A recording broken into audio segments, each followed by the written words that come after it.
Welcome to What's Left, a weekly political discussion challenging the mainstream left. I'm Eduardo Abarca with Andy Lipson. Today, we will discuss the ongoing manifestations, protests, and manifestaciones, and blockades that are happening in France. And we switched up our topic from last week that we had said we were going to do G20 to this topic because it is... You were the guy who mentioned it. Well, I was only sending you messages. But it was a good idea. Well, because it's... I keep up with French, the French media as well.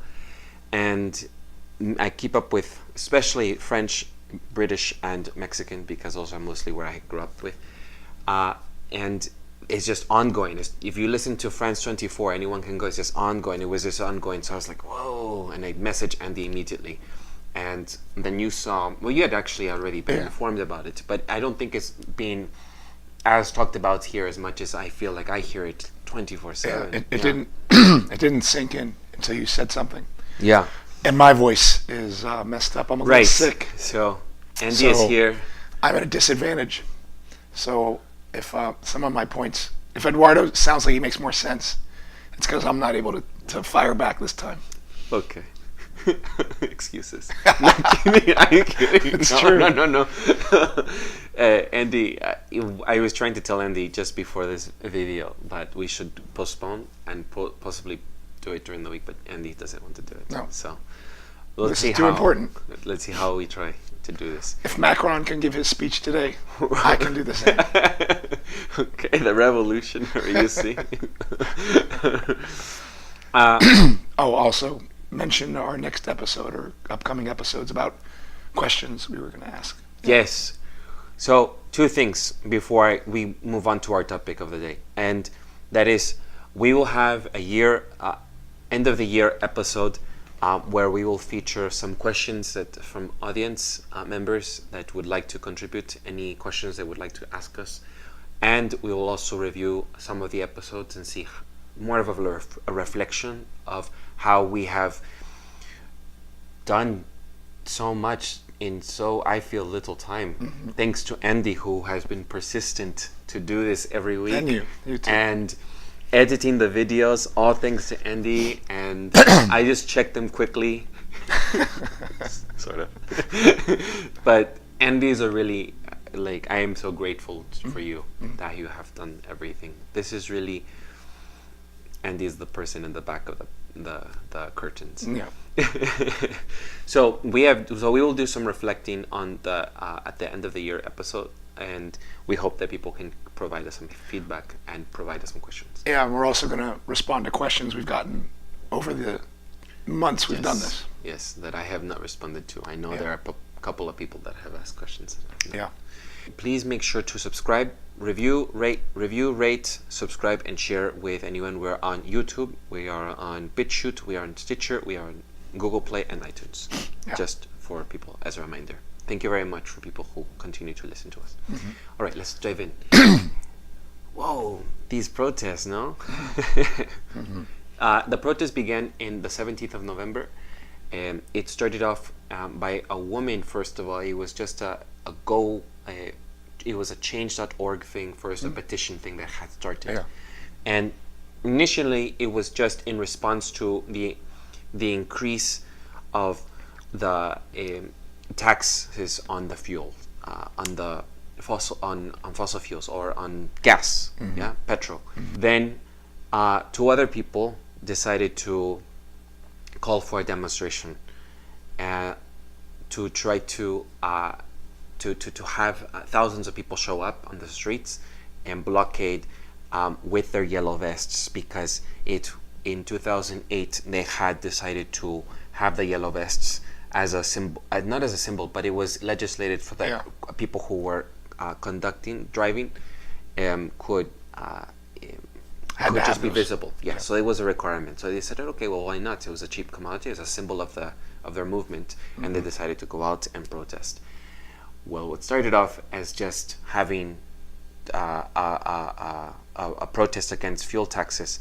It just expanded, and really on the 1st of December was some of the largest, and then following after that, it has been continuing. We are on the 10th of December, and just this Saturday, there were so many protests, and it's gone so viral and big in France that it's even affected places like Brussels, and even I was reading in Iraq, where they are now also taking, although they're getting it's smaller, but still it's widening, and it's not anymore, Germany, Netherlands, other places. Yeah.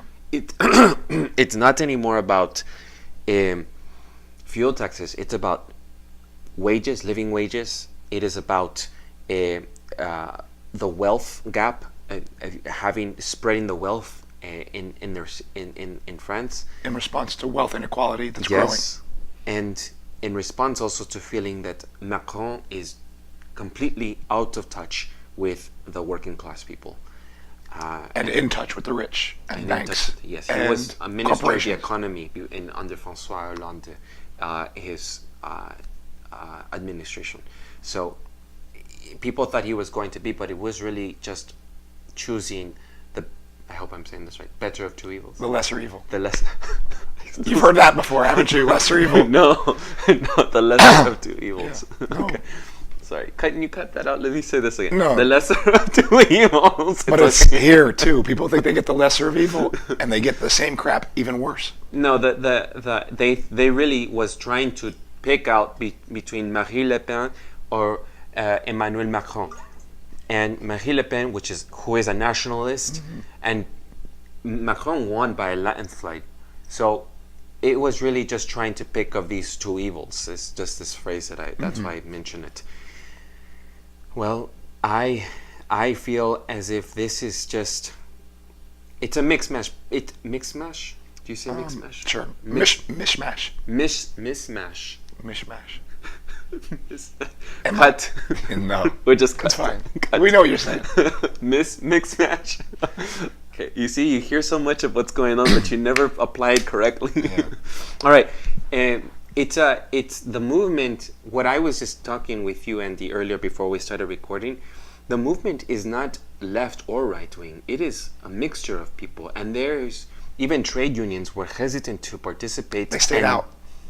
Yeah, but now many of them, like paramedics, are participating with the students, and it's just growing. It is not, and there is no leader. That Macron can't even negotiate with the movement because there isn't. It's very autonomous and anarchaic. Anarchaic being positive thing here, you know, because there isn't a way for the government to sort of, all right, well, let's see what are your demands, and we can try to negotiate something. So it's just escalating and escalating to the point where there are even deaths, and to the point where now the prime minister had to step in. Remember, because France, for US American audiences, I think this is important, that in France there's a prime minister and there is a president. You have both. You can have both. In some places like England, you only have a prime minister, and here in the USA we only have a president. But in France you have both. So the prime minister had to step in and say, it is best that we unite the country, and instead of going over this tax. But the Yellow Vests movements are going beyond the fossil fuel, the tax. The government has already conceded and has withdrawn the tax. Today is Monday, so Macron spoke today. Yeah. Well, that happened earlier. Is the government has withdrawn the tax a week earlier and said they're not going to go forward with the tax. What they decided to do today was talk about an increase in minimum wage, a small increase in pensions. There was something else about, there's some other parts. I'll hold on here. Yeah, why don't we? Please take a look what Macron agreed to. Let's see. Asking profit-making companies to give workers tax-free year bonuses and abolition of taxes on overtime pay. So these are the concessions that have been agreed to already. And nothing less, or rather resignation of Macron is what they have been demanding. They've been Well, that's just what Macron agreed to today in his you're speech. talking about yes. But yes. I'm saying if they agreed to. I didn't listen to the full speech, I will admit, today. Yeah. So I was doing other things. But I know that yesterday I had read that they had, or Saturday they had these demands, and if nothing else, they were going to ask They want for the Macron, resignation and come gone. out.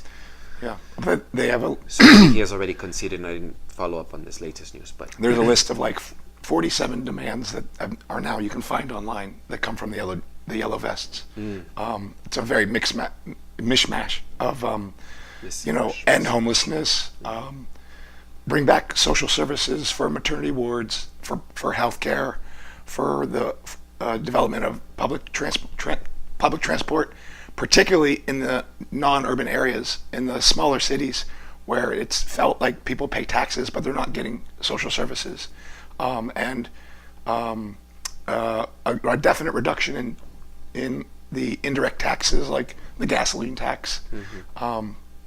The primary way the French government gets tax money is not through income tax; it's through these taxes on cigarettes, gasoline, what are called VAT taxes. So those are taxes on working people because they affect everyone equally. So if you're rich or poor, you pay. It's like a sales tax. A sales tax is a regressive tax on working people, and that's primarily how the French government gets its money, is from those sorts of sources. The other thing is that about a year ago, Macron withdrew a wealth tax on capital gains, basically removed that, and supposedly some of the social services that are going to be that are being withdrawn because they're not collecting this wealth tax, we're going to come from this carbon tax that's supposed to protect the environment, but it's actually a tax on workers again. So people were disgusted by this. So they don't just want the withdrawal of the gas tax. They want the reimposition of the wealth tax on the wealthiest. One of their demands is to basically say big corporations should pay big taxes, and small employers should pay small taxes. And it is true that there's a political mix in there around immigration.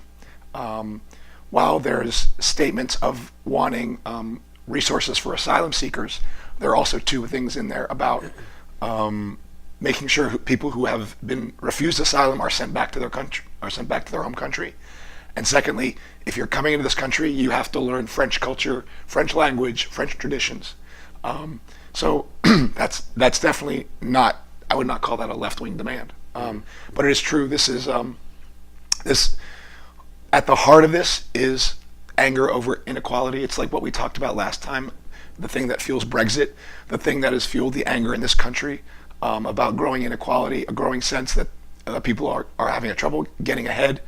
And but the big deal to me is the fact that, the biggest part of this that's important to me is the militancy, is the willingness of workers, and it's predominantly white, not exclusively white, but predominantly white and predominantly working class from the non-urban areas, and middle class, like small business owners, people who are self-employed, whether they be truck drivers and things like that, people who actually need to drive into the city to make a living. Gentrification is part of this because people have been pushed out of the cities, and so their job is in the city, and that's why the gas tax is going to bite so deep. It's not that the tax itself is so big, it's just people are tired of being taxed and taxed and taxed. And while their wages themselves are being flat, and they feel like they're getting by with less because prices are increasing. And if anyone has tried to live in Paris, because I have tried, I had to live outside in the suburbs outside of Paris. Paris is very expensive. Yeah. And Macron's response to people who think that it's too expensive and they cannot have a job, he says, well, cross the street and you'll find a job. Yeah. So I think the real issue is here. There's no reason the government responded except for the fact that people are willing to go out into the streets and break laws, right, and disrupt the economy. This is happening during the Christmas season. Businesses are reporting profits 20%, 25% down during the most important business season of the year, which is Christmas. And the fact that the demonstrators could care less about that they were disrupting traffic, disrupting essentially the flow of goods and people into these cities and out of these cities is really, I think, the reason that they've been able to be so effective. And we have to learn a lesson from that. First of all, last spring, there was a railway strike led by the CGT, the largest union in France, and the CGT refused to endorse these initial protests. Now they're getting behind it. But when the CGT ran the railway strike because there was threats of privatization, threats of cut to pensions, threats to wages, threat to work conditions, the CGT engineered a strike very similar to the Unite local strike, which is there was some slowdown of the trains, but they pretty much reached an agreement with the people who ran the trains that they were going to let scab operation run and let the trains run, and not inconvenience commuters too much, and not shut down the profits of the business. Mm-hmm. Well, because of that, they bled the militancy of the workers. The workers ultimately lost. The workers ultimately conceded to a privatization of the rail system, of a reduction in their pensions, of a reduction, not a reduction in wages, but they don't see a big wage increase, and work conditions were flat or were worse.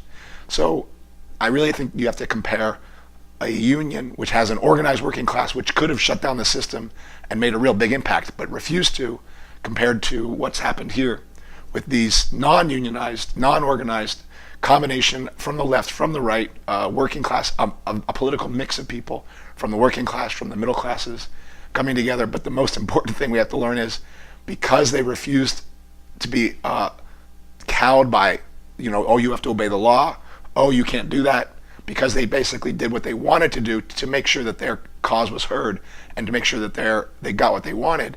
Well, they're beginning to see demands met.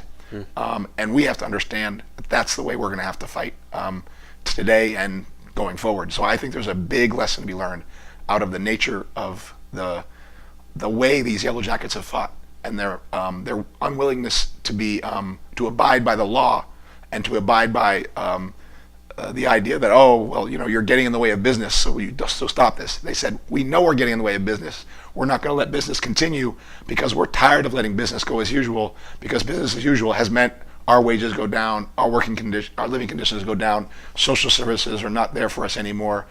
There's talks of wanting to reopen maternity wards and post offices that were shut down in these smaller towns. And so these people are fighting in the way that we would need to fight in organized labor. I will, because I'm thinking about my own country here, because in 2017 I feel this is very similar sentiment in Mexico, because in 2017, actually in 2016, Enrique Peña Nieto, the former president of Mexico, was in negotiations about what kind of reform he was going to do on gasoline.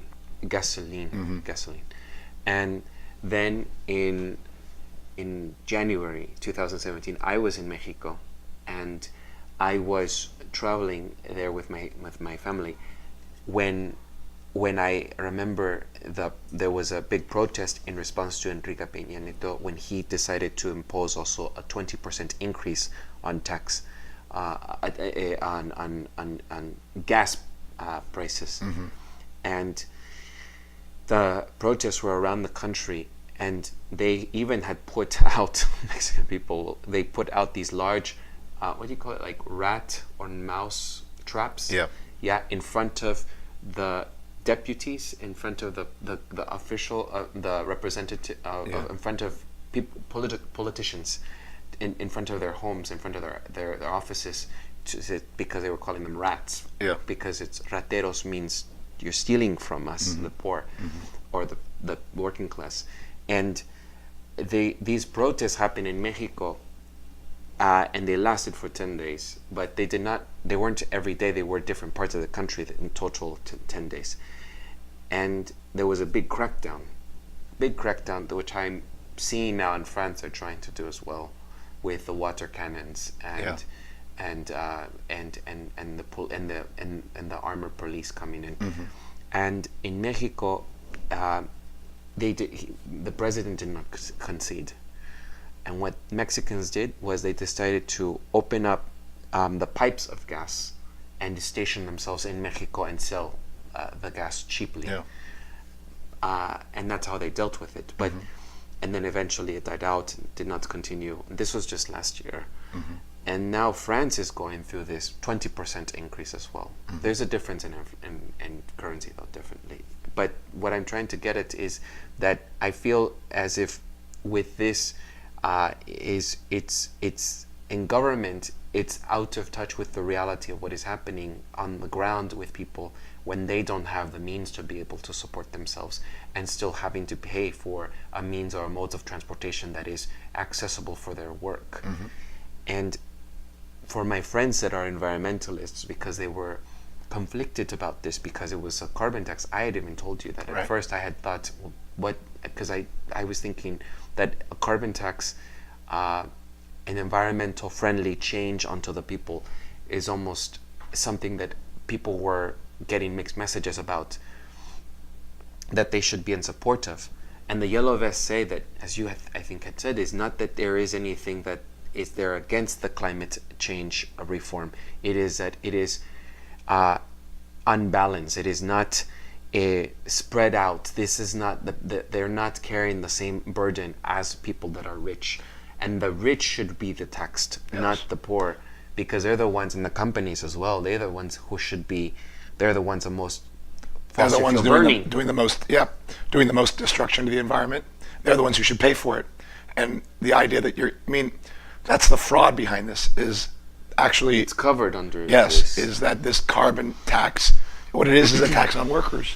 And let's be clear, there was a sugar tax passed in San Francisco to make it so that people don't eat as much sugar for your sodas. We are divided here. Yeah, no, but this is what I'm saying. It's the same thing. That's a tax on workers. Cigarette tax on workers. Carbon tax like this on gasoline, tax on workers. It lets the capitalist off the hook. So in all these cases, people, you should be opposed to those taxes, because we're not going to let them charge our fellow workers for crap that is their problem. If you want to stop the cigarette company, go after the profits of the cigarette companies. Don't go after the working people who use these things. Again, we're just allowing them to divide us. So the French are right about the carbon tax. They're right about all those taxes, and it exposes a weakness even in our own country around this question of taxes. Sales taxes are regressive. Sales taxes, and even sales taxes that we use to help people make better decisions, those are just patronizing nonsense. All they are sales taxes, and let the capitalists off the hook, or they are taxes on working people that left the capitalists off the hook. This is where I feel I'm being revelatory with my people, with us. I'm not. Maybe I should. Maybe it doesn't relate. You can cut this out. I'm not. I'm still trying to figure out how to feel about sales tax on soft drinks, because I do think that people have, with cigarettes, for example, people have decreased their usage because it is expensive. You understand? I have seen documented cases where, because it is very expensive, people do have decreased their usage over it. And maybe this doesn't belong here, but maybe that is not the trajectory we want to go through. Maybe or the path we want to take, because there are other alternatives to be able to curb this addiction, and we can figure those without out going after workers. Yeah. Which is what you're doing. You're making workers pay for it. It's the stress of workers' lives which often lead them to drink, to do all these things, and now you doubly. So they've already affected their health due to the stress at work, the different things they do to escape that stuff, and now you put a tax on them to make them pay financially for it. It's nonsense. So no, we can keep this in here because this is all part of it. I don't know if I want to keep it, but it's more revelatory, because then if we're going to keep it, then I have to sort of expand on it, because I don't know how people might rip me apart. Should I run for candidacy one day? Well, don't tax me. Don't give me any more of your sugar taxes and sales taxes and cigarette taxes and gun taxes. I wasn't saying that I supported. What I was saying was more of how, as a society, just not to say that I am for it. I am saying, as a society, how do we curb certain things? How do we? It's this thing where I feel as if maybe sometimes like fast food chains should not exist enough, because the more fast food chains exist. How about we tax the profits of those companies?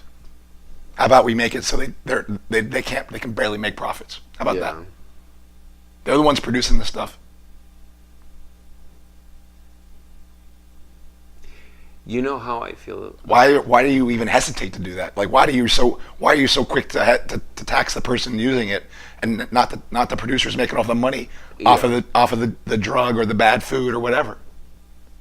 You're letting them get away with murder, and you want to tax fellow workers. It doesn't make any sense. I wasn't stating that. Well, I'm just saying, like, just I give you a solution, and now you stop talking. Because I'm thinking, Andy. All right. See, an attack already, even when you're sick. I'm thinking. Yeah. This reminds me of the conversation. I'm going off on tangent again, but this reminds me of the conversation where there is this woman that has adopted 7 children from women that were drug users, and she goes around the country sterilizing, paying women to be sterilized. That sounds awful. And she has, this is a conversation, as I'm saying, this is a very large, but she pays women to have them be sterilized. And because she knows the effects of having children, women having children. Okay. Well, and our country has a history of doing crap like that in Africa. Yeah, I understand. So, but I'm just saying that it's not like I'm just trying to. I don't want to see both sides, because Trump has already coined that. So I'm trying to see another viewpoint of what their reasoning is. Yeah. Not to say that I am supporting it. Their reasoning is to racist, anti-worker. Their reason. I can link her. Her reason is not racist. Her reason is to prevent babies from being born from mothers that cannot parent. It's white man's burden, basically, stuff. It's no different than the folks who said, we're going to go into your country and we know better than what's for you, so we're gonna induce you to do the things you would not do. If you want to empower those people, give them jobs, give them education. Don't give them money so they can sterilize themselves. And that has been the criticism that she has had. Of course. They tell her this, right? And then she says, where is it? Well, because no one's doing anything about it, and yet I am. She's not doing anything. She's a parasite and a person who's taking advantage of the pain and suffering that exists on this planet, and using it to sterilize women across, wherever she's doing it. I don't agree with that, but in the South, but it's happening. Obviously, it's no different than what the United States does in this country when it did it with black people, or when they get consent. I mean, if you can call it consent when someone is an addict. Right. It's the same kind of consent that prisoners who are fighting the fires are consenting to fight the fires for $2 a day. Mm-hmm. Okay. So anyway. Well, I was relating it to this sales tax, and then we went on to the sales tax, and where I do stand is, when we're talking about this topic in particular, I do think that this is completely unfair that Macron is targeting. Let's go back on our topic. Mm-hmm. That the targeting unfairly the working class, and not tackling the people who should be taxed, which is the wealthy. Right. I think another thing that was interesting to me is we haven't seen it in this country yet, but we will. I talked about how when white workers, whether it's not just black workers or anarchists who are going to face tear gas and repression by the state, here you can see directly that it's predominantly white, as far as I can tell. It's not exclusively white, but when white workers come up and actually fight against their state, they will face brutality by the state.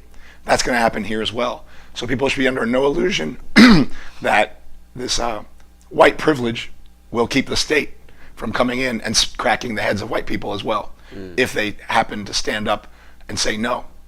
So we need that to happen in this country for that to be revealed. Yes. Because I think a lot of things are hidden underneath this notion, that the police will only crack the heads of black people or Latinos. They will do that, and they definitely do it in this country. And the Democratic Party is responsible for a giant increase in the police departments across the state. I mean, across the country, and as well as the increase in the prison population and the brutalization of black and Latino people. But this police department is built to crack the heads of black, white, Latino, immigrant, native workers, and that's what we're seeing in France. That's why those police exist, the gendarmes or whatever they put on their back. Lenin called the state armies of bodies of armed men, and that's what they are. They are there to protect the status quo of the rich who hide behind that state and require that state to defend their interests, and that's what we're seeing there. The state is scared right now because they haven't seen something like this before. We need to scare our state in this country. That's what needs to happen. We will not see. That is the reason why they have conceded. That's exactly. It's the fear the state has. It's the fear the capitalist has. It's this fear in the context of Christmas time when they make all their money. They haven't been that frightened since possibly the red wave that we experienced last year. Let me tell you something that does not frighten them: elections, voting, anything, like any year. Okay, the way you frighten them is you fight back and you challenge their right to profits, and you say, no, I don't care about your profits. That's what Local 2 had to do. Unfortunately, they were bled. That's what the CGT workers in France needed to do.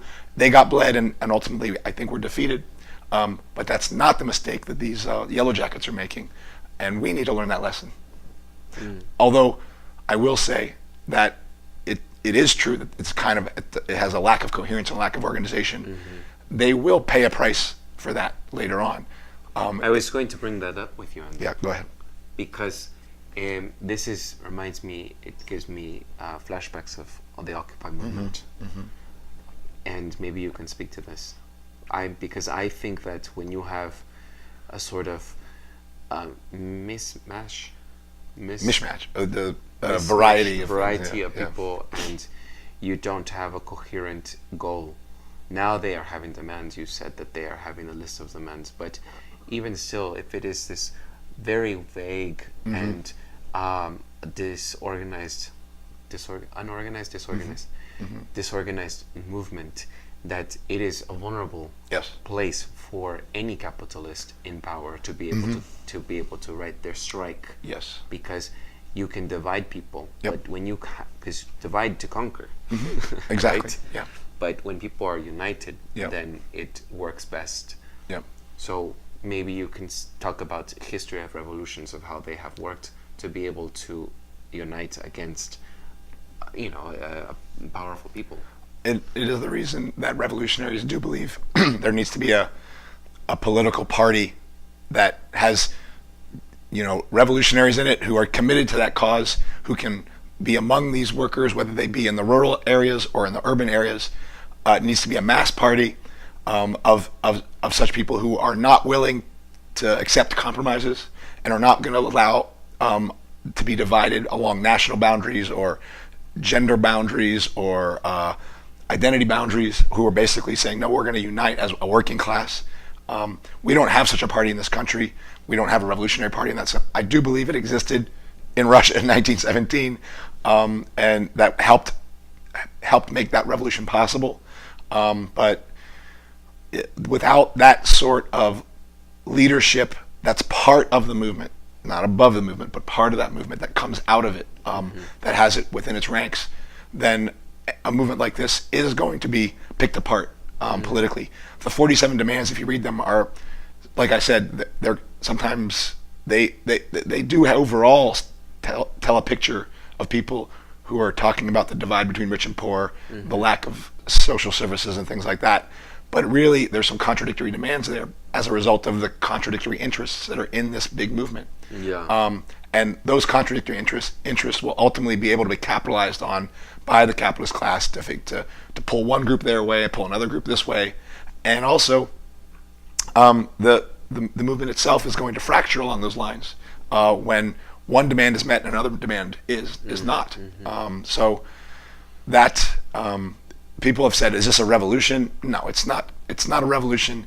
It will not lead to an overturning of capitalist relations, which is the only revolution that really matters at this point, is whether a revolution that gets rid of the profit system. This movement is not going to do that. This movement might take down a government. It might mean Macron has to leave if it really advances, although I don't think it will. But for it to be a revolutionary movement, it would need to have not just hundreds of thousands of people in the streets, it would be millions of people in the streets, but you would need a party of probably hundreds of thousands of people who are committed, not in just join the train when they get there, but people who want to build the train of the revolution. You know, hundreds of thousands of those people who are actually part of all these communities, part of these unions, who are helping galvanize the struggle in that direction and not letting it get divided. But that doesn't exist there. It doesn't exist here. And this movement will eventually will either peter out or it will be pulled apart by its different political interests that are within it. But what I was reading about was that because it doesn't have a mass party or a leader, that is the reason why the right and the left are able to unite in this single front for now. Right, but but the interests of the right and the interests of the left are going to be different. I mean, the right is the one who's saying, well, you've got to speak French when you come in here. If the left starts speaking that nonsense, then it's not the left. The left would have to say, no, these immigrants are my brothers. We have to give them the same social services I want for us, I want for the immigrants who are coming in here. The right won't agree to that. Okay, so something's got to give. Yeah. The one is, like we talked about last time, one is strictly bounded by the national interests, and the French ruling class will take advantage of that. The other one would have the viewpoint of an internationalist and doesn't care about French profits, doesn't care about the French state, doesn't care about the U.S. state, but doesn't care about the French state either. And so it is not interested in maintaining corporate profits or maintaining the solvency of the state. It's interested in one thing: working class revolution, establishing a worker state, and spreading that revolution abroad. And that means building links between us, U.S. workers and immigrant workers. And that means building links between French workers and immigrant workers. The fact that they're confused about that means their movement is done. Like, it won't go forward. That's what it means. I mean, I read that and I realized unless you get clear on that stuff, you're going to they're going to make some changes in the tax and they're going to frighten the government. The lesson we should learn is a lesson of militancy, but this movement is not going to make any significant impact on capitalism. How would you respond to the violence? Because many of my friends in Paris, they're saying that they joined the Yellow Vest in the beginning, and then all of a sudden, igniting vehicles. There was a woman that was an 83-year-old woman that was trying to close her boutique shop, and she was killed as the gear came onto her. They're in the touristy area and they are defacing monuments and stuff, and that is why some people that are stepping out of the Yellow Vest movement. No, actually, the first of all, the political support of the Yellow Vest movement is very high in France. But I also saw a different opinion. Yes, I saw that as well. Macron's numbers are way down. They're up to 80%. Now, the movement is getting support, but not the violence. Well, I'm not. I saw it, and I can link it. There's a difference. I'll say this thing that I saw a French woman who was interviewed who considers herself part of the Yellow Vest and did think that some of the violence was unfortunate. But she said this. She said, if that violence hadn't happened, if the people who are willing to go farther, and it's going to lead to things like that, were not willing to do that, then our movement would have been ignored. They never would have paid attention to it. And I agree with her that if you're going to have to fight their violence. I mean, what are these police shooting tear gas? What is that? That's organized violence. That's violence we all think should happen. Cannons. Yeah. So of course our side's going to have to be prepared to be violent itself in order to fight for its aims. And unless you're willing to do that, and what I mean by violent is that's militant. That means I'm not going to just be passive and go on a hunger strike, right? No, they were going to actually break laws. They were going to defy the police, defy the state. That's violence. That's what the state defines it as, lawless vigilantism. And I'm saying that's what they needed to do, and that's what made their movement effective to the extent that it was effective. politically it's too diverse to lead to a revolution, but it was clear about one thing. What do you mean too diverse? Expand on that. That means it brings together a whole mishmash of right and left, anti-immigrant, pro-immigrant, nationalist, and possibly some internationalist. I think it's mostly nationalist, and nationalist in the way we talked about, like patriotic and stuff like that. Nationalist left, nationalist right are all within that. But the degree of revolutionaries within there is probably a small number, but they're in there. So the effectiveness of this movement is in its militancy, its willingness to use violence, and like we heard stories, sometimes there was episodes of homophobia going on there, episodes of racism going on there. That would happen. That's going to hurt your movement. You're going to have to deal with that in that movement. But all of these things are like you can't have rain without thunder and lightning, and so the militancy is going to produce these sorts of moments when people are going to when bad things are going to happen. But a movement has to be willing to go far and can't be afraid of the fact that it might lose support. The fact is that the support among French is what it was 80% among the French working class and 56% among the professional class. I'm not saying the capitalists. I mean like middle class, more educated people, and it makes sense to me. It makes sense to me because people are tired of taking it on the chin. They've been experiencing the violence of loss of wages, of loss of services. That means violence for them in terms of lack of access to healthcare, lack of being able to pay for the things they need to be able to pay for, and so they're willing to fight back to reclaim that for themselves, and they should. Well, you said Macron's favor is going down, and I think that has been slowly. This is culminating because he, like I had said earlier and pointed out, that he is out of touch with the working class and out of touch with the French people. He said this comment that he even told a trade union worker once. He said, "You don't scare me with that shirt. It takes a job to buy a suit." Or he'll say things like, "Everywhere I see jobs and opportunities, people are always telling me there's a need for staff. Just cross the street." That's when he said that. Cross the street and you'll find a job. Look for work. And so people feel he is stuck up, privileged, and not relatable, and that he already was working under a previous administration, like I said, the Ministry of Economy, and he wasn't neither Bernie Sanders, Jeremy Corbyn like left-wing politician when he was running, but he also wasn't a nationalist the way that Marine Le Pen was running as a France first sort of Trump-like person. And when you said this, I feel as if personally that again we go back to the elections, that people felt as if they had to choose between two people, and they have to choose between, when it comes to these elections, in order for their country to be stable, in order for their country to continue and not be a right-wing nationalist country.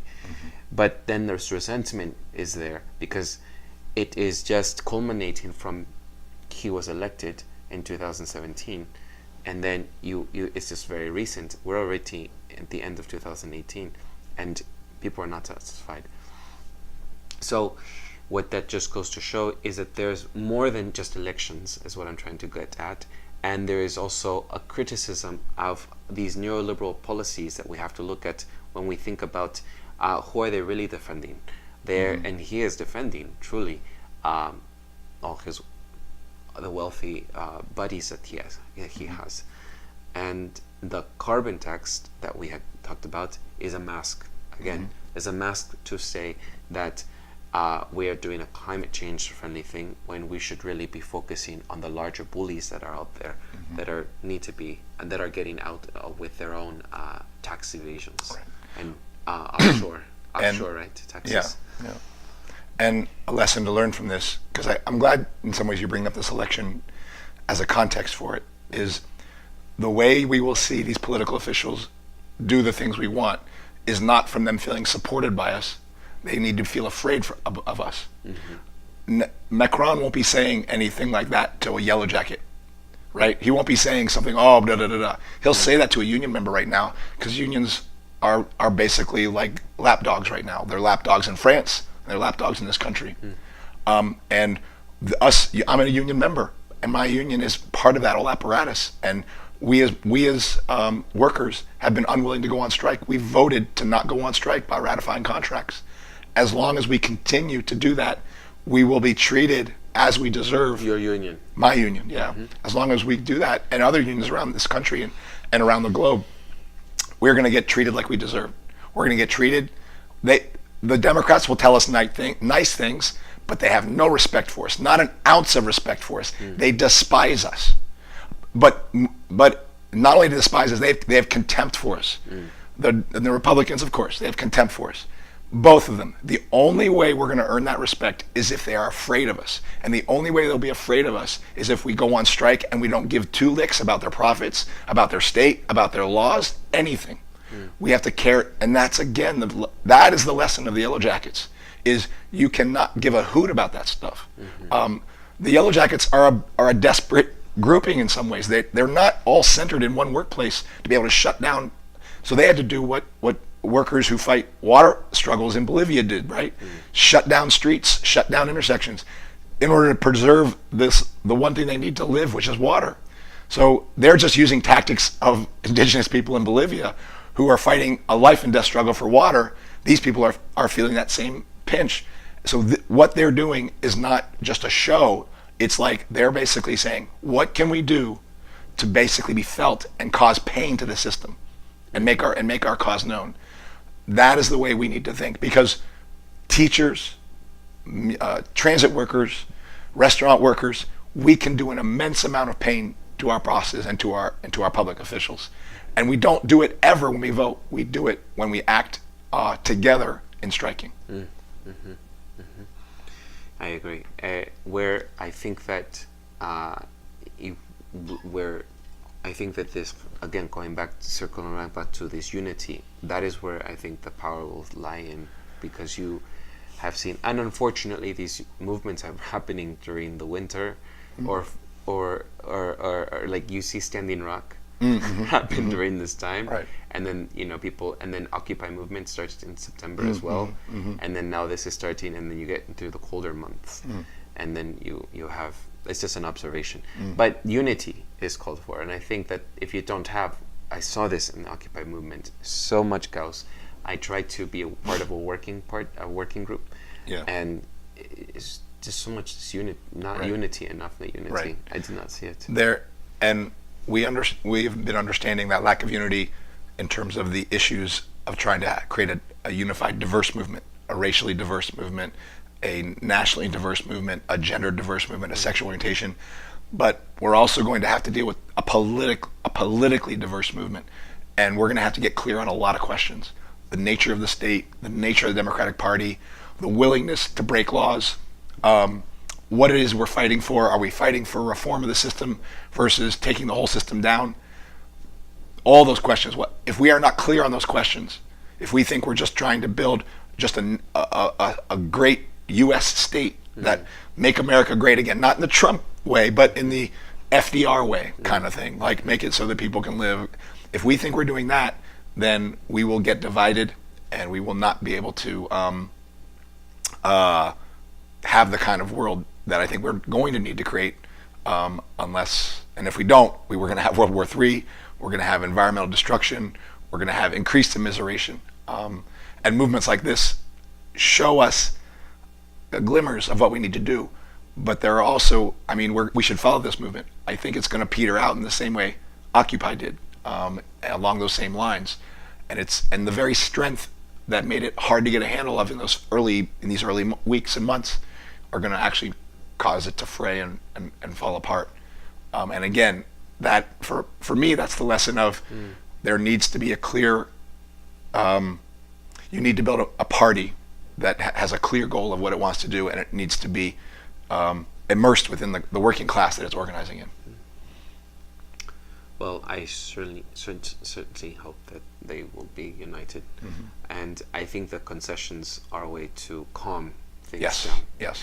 And the concessions are simply a way to keep it in line, in check for the moment. Yeah. Do you know what I mean? I know, because let me read this quote. Yeah, go ahead. But go ahead and say. But it is a way for people to not get too riled up and to hopefully, because I think that Macron is someone that, as he has stated before, he is not going to change. He is going to proceed, and he has showed a rough and just continue and impose what his agenda is.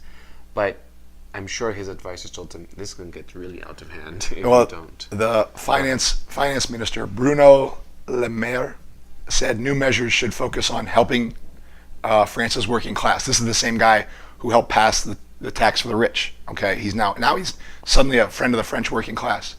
But he said this quote: "We are ready to make any gesture.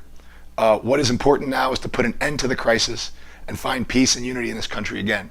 This is a finance minister who's afraid.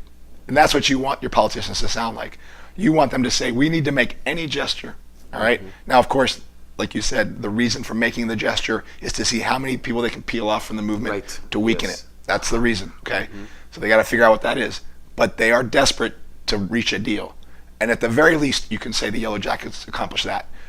We haven't accomplished that in our country in quite some time, getting our ruling class desperate to make a deal, and we need to get our ruling class desperate to make a deal again. I want to give credit to the French as well, because they have a history of also just all student walkouts are taking place right now, things like that, in high schools and colleges. So people are just kind of jumping on board, so it's good. It's part of the French culture too, and just all the time to make these demands, and you get something out of it. That's why all the social services are really there. Yeah. I do think what you're saying, though, is going to hurt the movement ultimately when you have people getting what you peeled off. Yeah. Because then you hit a smaller group. Right. And that is the concession. That's the reason for this concession. Yes, that's true. Yep. Right. Is that it? Do you want to do any sales tax against us now? Like, you want to tax my sugar, my soda, my water, something else? Maybe I should comment on this before people start ripping me apart. Be careful. He's gonna. I went off on a tangent. No, it was actually related, and I don't know if I want to keep it. And we'll see. Remember, we'll see. No. You see, he is making. Let's keep this. We'll see. Because then you will see who's really making control here. The man behind the whole operation.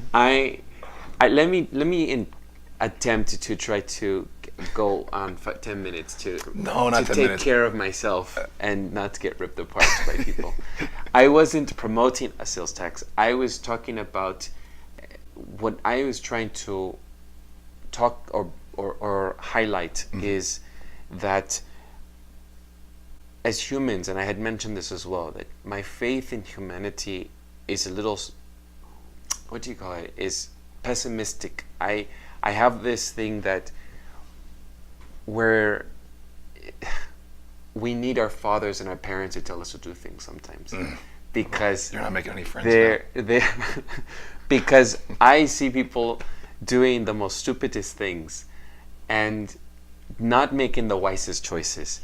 But when there is, and it's sad, and I'm not in agreement with it, but it's my observation that when there is this imposed legislation or this imposed curbing of something, that people's behavior is suddenly changed if you do it massively. Can I pass a vote for the Democratic Party tax? Whenever you vote for a Democrat, you get taxed some for that vote, because it's not in your interests. So I'm going to tax you for it. Can I? Do you know what I'm trying to say? I do. Maybe you can do. articulate. No, I can't. I'm not agree really with good it. at No, but you articulate my. Yeah, no. We should move on. Then we're going to cut it out. We'll probably cut it out. Yes, Fuck. good. Okay. All right, that's too Because bad. we're moving on, we're cutting it out. That's Andy's answer. I'm cutting it out. I have a chance to explain or not, and if it's not explained, cut.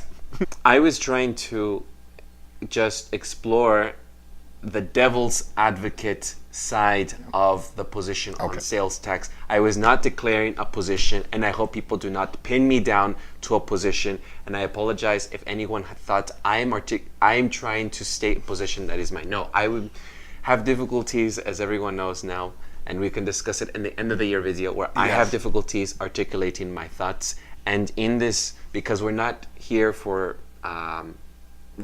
like a real.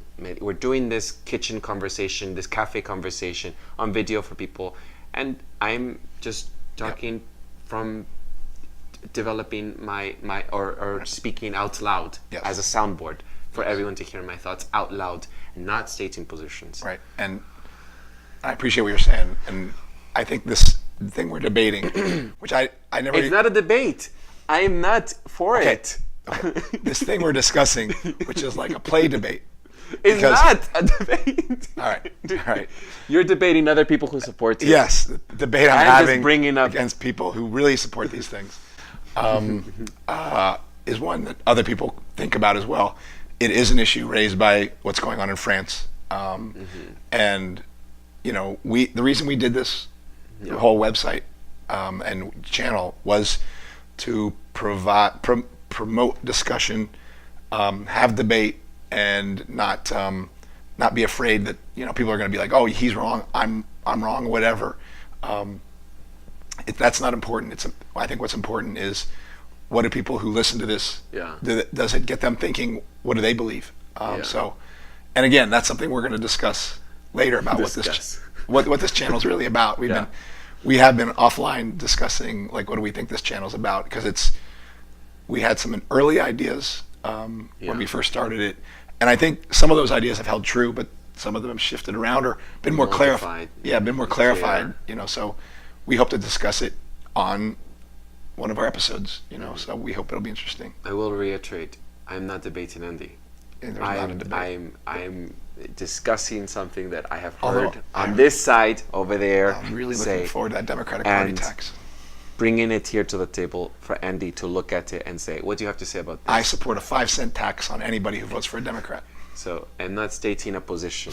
I will reiterate that I was bringing up the devil's advocate of what human behavior on sales tax and massive shift as legislation controls or sways people.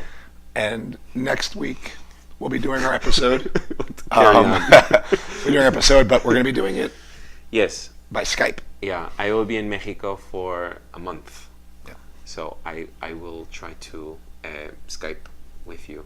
And definitely one of those episodes we'll be talking about AMLO and Mexican politics and stuff like that. But we'll also be using this as a retrospective to talk to, if you have questions about any of our episodes that you never asked, ask them now. Put them up on our blog, our What's Left blog. You can find it on web. You could ask questions to Webnode by sending an email, or you can put it on somewhere on the YouTube channel. That's the easiest way. So if you have questions about anything we've done, anything we've said, or any questions for us, put them on there and we'll get to them. Even personal questions, if you want to ask us things and you want to get to. Because we've heard stuff offline, but people aren't willing to write it down. Yeah. So we'll bring it and we'll probably do something like your initial, if CW or something. Yeah, I haven't thought about that. Yeah. And ask this question or something like that. Right. All right. So that's it. Finally. Thank you very much, and we will see each other. Please subscribe, rate, review, and share with everyone. We're on YouTube, BitChute, Stitcher, Google Play, and iTunes. Thank you very much. Take care.